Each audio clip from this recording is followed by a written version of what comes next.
ئەم کاتتان باش بینەرانی ئازید و خۆشەویست، هیوادارم لە هەرچوو هەن ساق و سڵامەت بن و لە خدمەتانیان بۆ پێشکەشکردنی بەرنامەی و خەوتوی تەلەڤیزیۆنی پەرتۆ تەلەڤیزیۆنی حیزبی حکمەتی. لەم بەشە لە بەرنامە هاوڕێ براهیمی باتمانی ئەندامی کۆمیتەی کوردستانی حیزبی حکمەتیسمان لەگەڵا قسە و باسەکەین سەبارەت بە دەیان و سەدان گرفتاری کە جمهوری ئیسلامی 45 ساڵە بە کۆمەلگای ئێرانی تەحمیل کردووە. پێشەوەی پرسیارەکانم ئاراستە بکەم، هاوڕێ براهیم ئەگە دەنگی منتە زۆر خۆشاتی بۆ ئەم بەشە لە بەرنامەی ئەوڕۆی تەلەڤیزیۆنی پەرتۆ. بەڵێ دەنگ تۆم هەیە، زۆر سپاس دەکەم بۆ ئێوە و بینەرەکان عەزیز. زۆر سپاس هاوڕێ براهیم. هەروەکو بینەرانی ئازیز دەزانن ئێمە هەفتەی 1 ساعت بەرنامەی کوردیمان هەیە. واقعان ئەگەر 24 ساعتش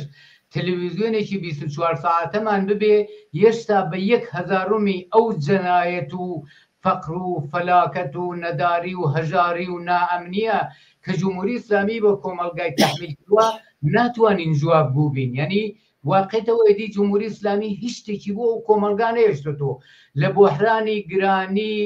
بەرق، ئاو، گاز، هەوای ئالوودە، ئێعدام، کوشتن، برین، نائەمنی، هەموو ئەو بۆحرانانەی کە وەک حکوومەتی جمهوری ئیسلامی خۆی دووچاری بووە بەهۆی سیاسەتی دژی ئینسانی لەسەر خەڵکی ئێران و حتا لەسەر خەڵکی مەنتەقە و دنیاش، باعیسی ئەم هەموو بۆحرانە بووە. وەلایەکی ترش وەبینین ئەم هەموو وەکتم گرانی و هەژاری و نەداریەکەیدی لەوە دەرچۆ بڵێن ساڵ و مانگ شت گرانە بێ. یعنی بە سەعات ئەو ڕۆکە بە نسبەتی دوێکە گرانترە، دوێکە ئەو هەموو گرانیە نسبەت بە سەعاتێک و ڕۆژێکی تر، ینی بەیانی وەکەوە چاو لێ بکەی هەرزانە. هۆی ئەم مەسەلە و ئەم تەحمیلی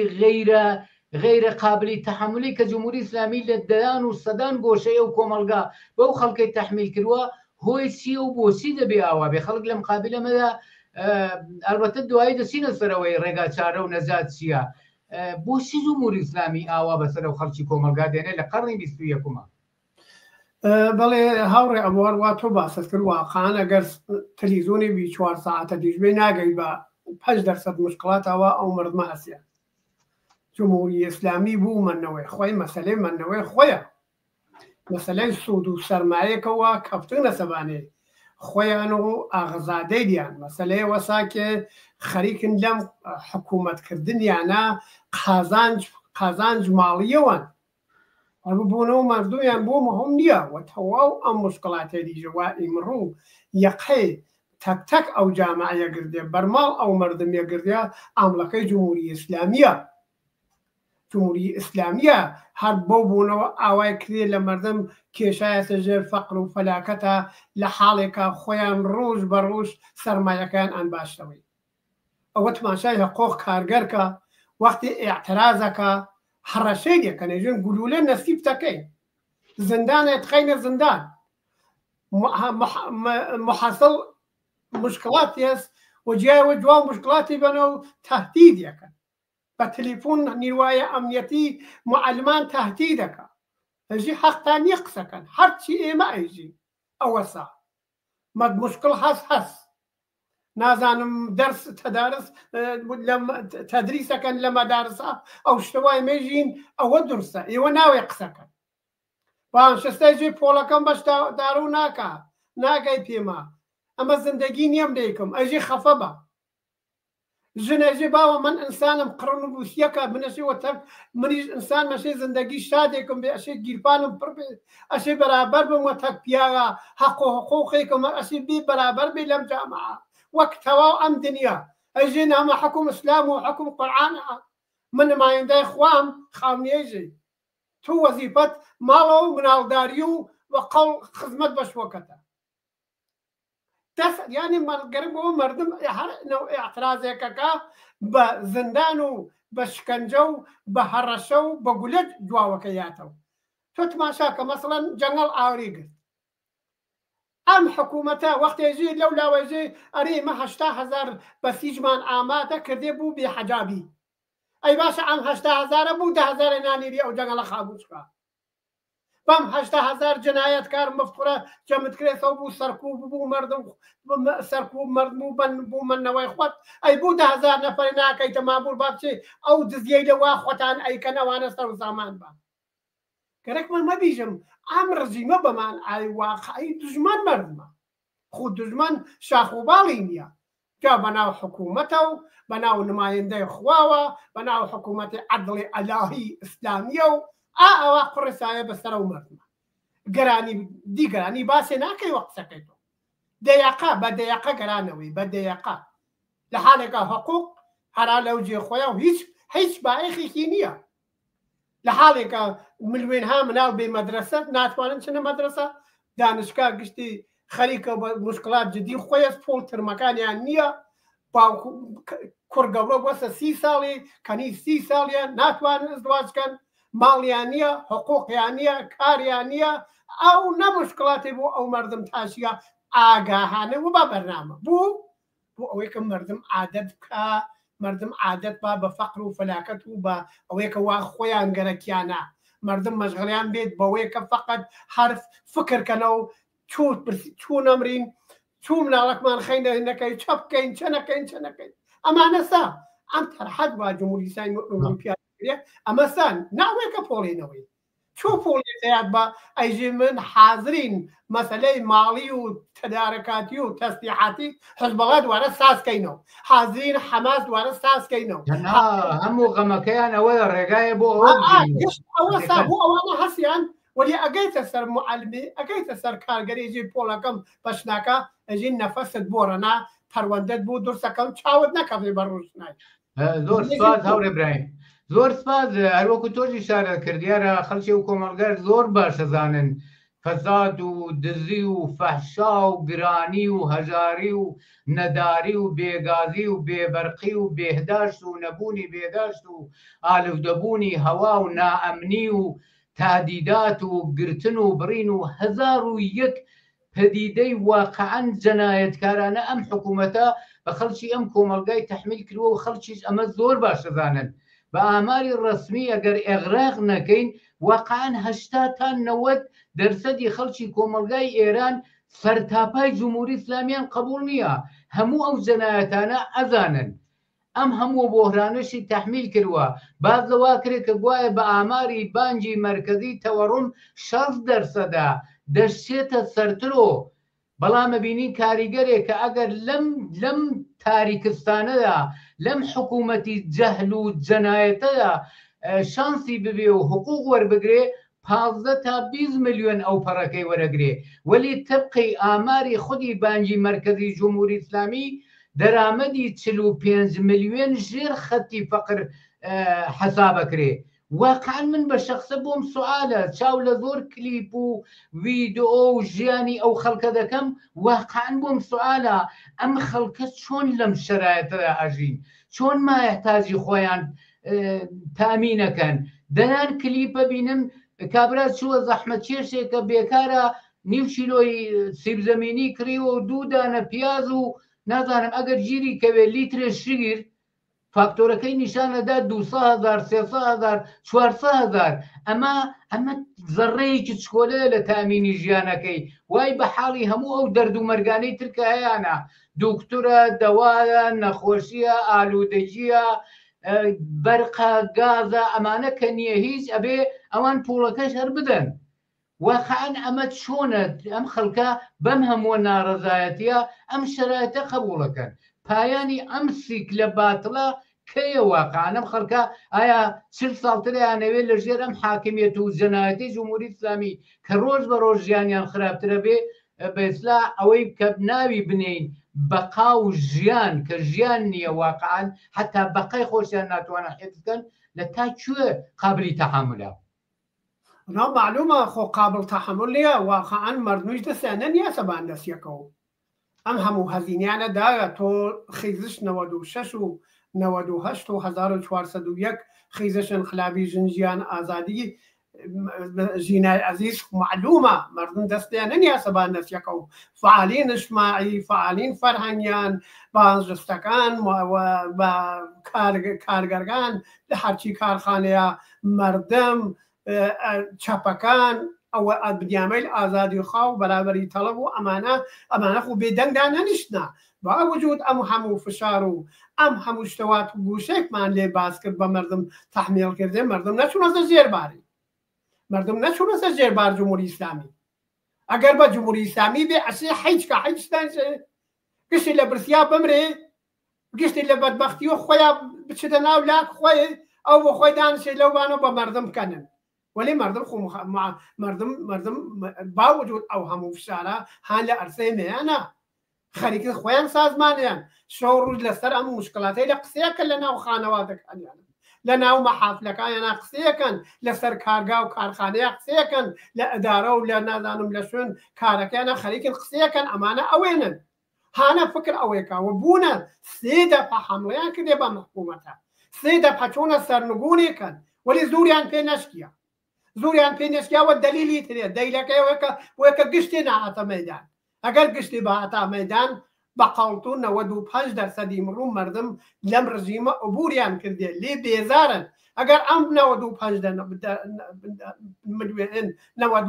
ملیۆن نەفرە 50 ملیۆنێ بێتە خیابان هیچ ئەبەر قودرەتی ناتوانێ بەرێ بگرێت هەر بەو بۆنەوە جمهوری ئیسلامی ئیمڕوو هەرچی ڕوودە دەستەکە بەگردن بە ئەخراجکردن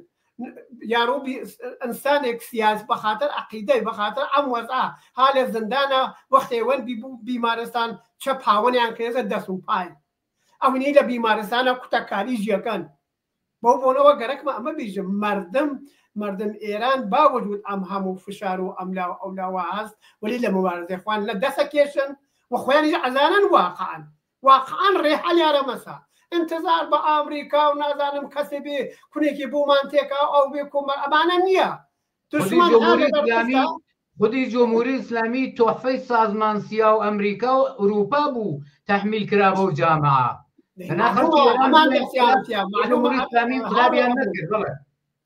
ئەمانە فەرش قەرمزی بۆدایەخن ئەمانە هاوردیان نەستەرکار بە هەواپەیمای فەرانسە خومینیان هاورد بە 50 خبەرنگارە بۆیکە تەزمینێکەن ئەمانە هەر کار ئەمانە سا بەس ئەمان یەکێکن وردەگلەیەکیانەز ناوخۆیان بوو خۆیان ولی بەمان ئای واقعی دژمن واقعی و ئەوەی کە وا لە بەرامبەر تا دانیشتێ و لە خیابانە ڕاست لە بەرچاوتەوە گەڕێ جمهوری ئیسلامیە جمهوری ئیسلامیە زندگی مردمی کێشاسەوەڵە مردم ئەشێدی ئەمە بارها وتمانە و مردم خۆیانیش وە هەریسەیش وتم مردم ئەشێدی یەک تەسمیمێ بگرن بۆ ئەوەی کە لە دەست ئەم وەز ئەو نەجاتیان بێ ئەشێ ئەو نیرۆ ملوینی خۆیانە خەنەکار بە ئەتحاد بە قودرەت بێن جمهوری ئیسلامی سەرنگون کرد زۆر سپاس هاور ئیبراهیم ئێمە گەر لە دوورۆ ئەبینین و ئەبیسین شاهدی ئەو وەزیەتە نابەسامانەی کە لە ئێرانە لەژێر حاکمیەتی جمهوری ئیسلامی و تەوەسوتی جمهوری ئیسلامی بە خەڵکی و کۆمەلگا تەحمیل بووە کتم زۆر بەڕاحە زۆر بە سەراحە زۆر واقعی ئەمە ئێغراقی تیان نییە کە 85% 90% خەڵکی و کۆمەلگا غەیری و کەسانی وا لەسەر سفرەی جمهوری ئیسلامین لەژێر خەتی فەقر و ناڕەزایەتی و دژ بە جمهوری ئیسلامین بەڵام پێدوانیە مشکلی ئەسڵی ئەمە هەموو قین و تووڕەیەش ئەم پرشوو بڵاوی و سازمان نەیافتەی ناو خەڵکی کۆمەلگای ئێرانە کە ئەگەر هەموو ئەم ناڕەزایەتیە کۆبێتەوە هەروەکو تۆش ئیشارە کرد تۆ باسی 50 ملیۆنت کرد منەڵێم ئەمە ئەمارە دێنمە خوارەوە واقعانە و خەڵکە ناڕازیە کە واقعان بەتایبەت ئەوانەی وە 100% لەژێر خەتی فەقران 10 ملیۆنیش بڕژێنە ئەم خیابان و شەقامانە واقعان جمهوری ئیسلامی لە بن هەڵەکەنن جمهوری ئیسلامی خۆیان زۆر چاکەزانن بە معنای واقعیەکەی جمهوری ئیسلامی بە ناو سیستمێکی حکوومەتداری لەسەرۆ نەماوە سەرانی جمهوری ئیسلامی بە یەکۆ ئێرتباتیان نییە تەلێفۆن و مۆبایلیان نییە نازانم وەکو دەورانی ئەرباب و ڕایەتی ممکنە بە ئەسپ و گاری نامەیە بۆ یەکتری بنێرن و ئەرتبات لەگەڵ یەکتری بکەن ئەوە وەزیەتی نالەباری جمهوری ئیسلامیە پێدوانی ئەم خەڵکەی دی بلاخەرە لە شوێنێکە ئابێ بە فکری ئەوە بن ئەم جۆگە لە سکۆلانانە جۆگەلەی ئێتراز و مبارزە لە بەشای زۆرا و زۆری کۆمەلگا بیخەنە سەریەک و ببێتە ئەو سێڵاوە عەزیمە کە هیچ شتێک لە بەریا خۆی ناگرێ و ئەو خاشاک و کەسافەتەی جمهوری ئیسلامی یەکسەرە پاکۆکە بۆ ئاگادارێت عەلەمولهودا ئیمام جومعەی مەشهەد لەم ڕۆژانەدا کتوویە خەڵکی کۆمەلگا زۆر باش دەزانن کتوی ئێمە ئێرانمان تەحویل گرتووە بە سادەگی وێڵی ناکەین ئەگەر وێڵیشی بکەین ئێران بە ناوی سەرزەمینێکی سوتاو کە هیچ شتێکی تیا نامێنێ تەحویلە دەین ئەیدی پەیام لەمە ڕۆشنتر بۆ ئەو خەڵکە کەیە بێ بجوڵێنەوە فەرمو وەختمان زۆر نەماوە 3 دەقەما وەخت زیاتر نەماوە